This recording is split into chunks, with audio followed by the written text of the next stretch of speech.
Jilly-the-silly. Yeah, I know I ain't put a video out for a few weeks, almost a couple months almost. That's because I've been working and whatnot, and life takes over, as I've said. And the weather's been shit is also why I ain't been out on the bike as much, to be fair. It's not like I haven't been recording, I just haven't been out really. I had a few weeks work obviously away to get my funds up a bit, invest some more money into the bike. I've now got a set of big wheels on that, which I'll show you guys later. But yeah, just been moving through and getting on with shit, but hopefully weather will cheer up soon and get out more and get you guys some more content. But today I'll be doing an oil change, show you guys how to do that on the bike and just general quick walkthrough. Won't be much of a long video, but it's something just so you can get a feel of what I've been up to, how it's all going and whatnot, things like that.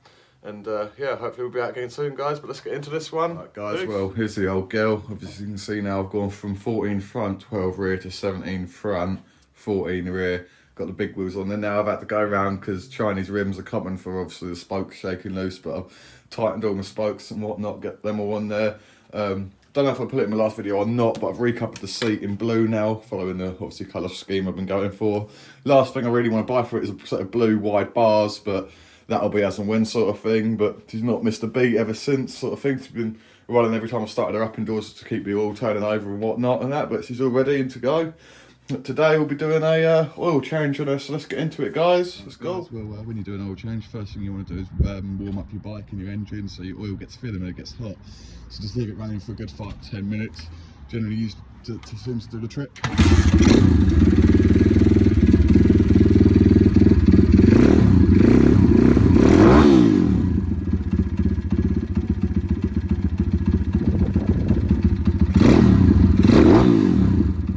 Guys, well, first thing to do, obviously, when we're doing an oil change, is obviously undo your sump nut and drain the oil out once the bike's all heated up and that. I'm using a bacon tray. You can use whatever to drain the old oil into.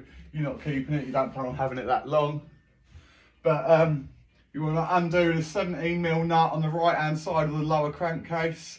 I've got the oil guard, so it's just the one thing bolt you can get to from underneath. But on the 140 downwards, you've got your timing chain tensioner about here. Don't undo that because you're opening a can of worms. But like I said, right hand side, 70mm nut. Shouldn't have to be ridiculously tight, shouldn't be too tight. And when you do it up, don't do it too tight either. But let's drain her out. Let's see if we can catch it.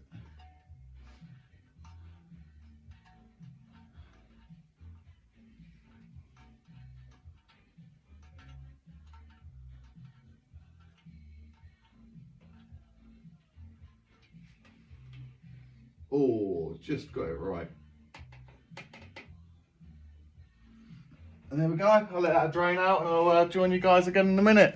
Peace. Right guys, here's my tray of oil. Now, when you take out your sump nut, you can buy an aftermarket part that has a magnet in so it collects all the metal out your engine. I haven't bought that part yet, but just for the interest of the video, I've got a fridge magnet here. There's the old oil. Obviously, an engine's made out of two metals on pit bikes, aluminium and steel. Aluminium, as you know, isn't magnetic, but steel is. So it's a good indication of how your bearings are to run a magnet through the oil to see if it collects many small steel filings, and that'll tell you of the health of your bearings, or a good indication if your engine's on the way out. I'm doing it a little while now, and you'll be able to make out just so. There's a few tiny little specks in there, and that'll probably be from where the engine's been running in, to be fair. I can get it to focus. See, there's next to nothing on there. Now, if you've got chunks bigger than like a nail clip in, it's probably time to do a rebuild or investigate your engine, or maybe buy a new engine because it's on its way out. But them few bits there, I'm really not worried about. It'll be fine. But yeah, that's how you check the health of your old oil before you put your new oil in. It's a good indication for your engine's health, and let you know if you're changing oil enough and whatnot, and if you're abusing your engine too much. But yeah, that's that, guys. So that's the oil drained out now, and the old oil checked to see if it had any big metal chunks in it, which it didn't. There's your sump up there, which is, like I said, the right hand side is a hole there to get to it on the smaller engines. And if you haven't got this, there'll be a bolt the other side. It's a 14, I believe, but under the 17 because that'll be your oil, not the other one. Once I've done all that, next step was to undo the two 8mm bolts here, pull out the cover, the cartridge, and then the spring. That's your oil filter housing. Even if you run them up, generally when you do an oil change, there'll be a load of oil left in there, so I just cleaned it out just in case there's some contamination within the oil itself. But yeah, obviously this is how you do your oil filter on the generation 3 upwards 140s and anything 150, 160, 170, 190 upwards. That's how you do the oil filter, because they're quite simple to get to on these. But I changed this last ride, so I don't know if I'll be changing it again. But as you can see, there's a few bits of metal in there. Not major, but not ideal. But I changed this last oil change. I change my oil filter every two oil changes, so every other, if that makes sense. Because there's no point doing it every time. There's £10 a go, it ain't cheap, but it's cheap considering it protects your engine, but a tenner every time plus oil, it soon gets expensive. And I'm dripping oil on my floor now. But as you can see, that's all cleaned out and all that, so we'll be throwing that back on. Something that's been tightened up and torqued to spec, which is hand tight, obviously with a ratchet, but not crazy torque. You're going to rip the threads out of the block and fuck your whole engine if you do it that way. But yeah, right, I'll be throwing this back together now, guys, and then we'll be on to how to top the oil up. Now, it's time to throw some oil in it. I'm just using what I can get locally without having to wait on postage or whatever, but your best bet would always be, from what I've experienced, Puto line or whatever it is, the blue bottle with the yellow writing. It's like, it can be tenner, can be 20, can be 30 quid a bottle, but it's the racing edge normally and it's the best you can get. But I'm using the Strata 1040 because obviously it's rock oil based and that's good quality oil. I use it in most of my engines. If not, I use RAC, which is a cheap one, but it all works in the day's oil. If there's oil in it, it's better than having none. So yeah, and most bottles come with the gauge on the side. On pit bikes, they take anywhere between 550 to 750 millilitres of oil, but a good rule of thumb, if it's got about 600 mil in, that'll be good to start. So I'll be putting that in and going down to 400, and that'll mean obviously I've got 600 mil in there. But yeah, with these engines, they can be a bit of a pig to get oil into, neat if you ain't got a funnel, which, believe it or not, I do have a lot of tools, but one thing I don't have is a funnel actually. So if all else fails, the old Coke bottle just seems to do the trick.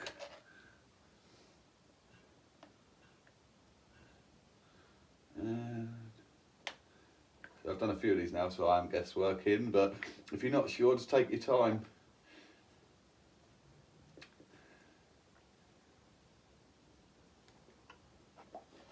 And that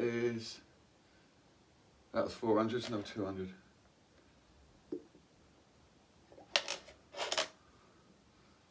There's that. 450 plus 550, another 50. And I think, yeah, that's 600 in there now. So that'll do just to get it in there. Then I have to fire it up. Obviously I'm using an oil cooler and I'm using an uprated one at that. So when you start it up, obviously it fills up the oil cooler as well. So you want to put an extra 50 to 100 millilitres in with that. Now obviously I'm running the YX150. So I've got a little screen here to see how much oil is in my bike. But if you haven't got that, you can always just, yeah, like I say, 600 mil, start it up and then give it a check on the dipstick again. But these 150s are great and upwards without their dipstick on the thing. You've got the window, but then you don't know, and a lot of people I know seem to not trust these windows just because they have known been out before and the right amount of oil is not what it represents on that screen. But like I say, that's the oil all put back in. Air filter reassembled, oil's now in the bike, so yep, that's that all back together. Let's give it the old test fire.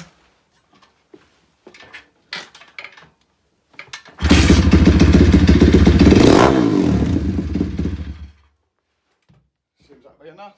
There you go, guys. See oil. I'll show you guys, obviously on the 140s your dipstick's up here, and they're a lot easier to fill to be fair, but you don't get a window, but you have a dipstick.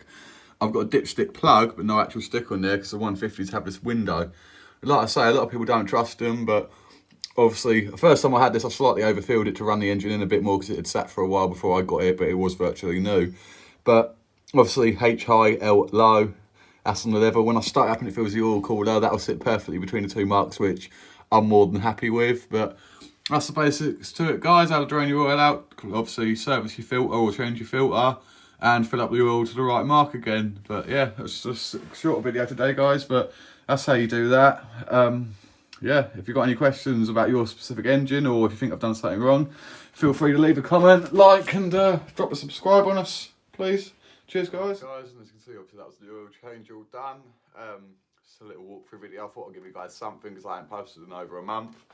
But obviously, weather's going to dry out from midpoint this week, so that'll hopefully when I cut her out again and get some practice in with the new wheels and whatnot.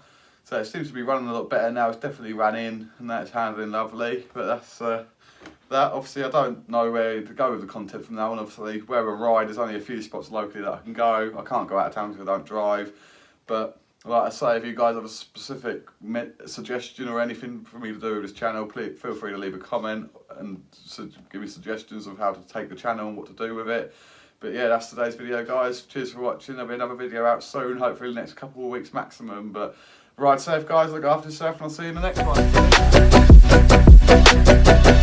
one.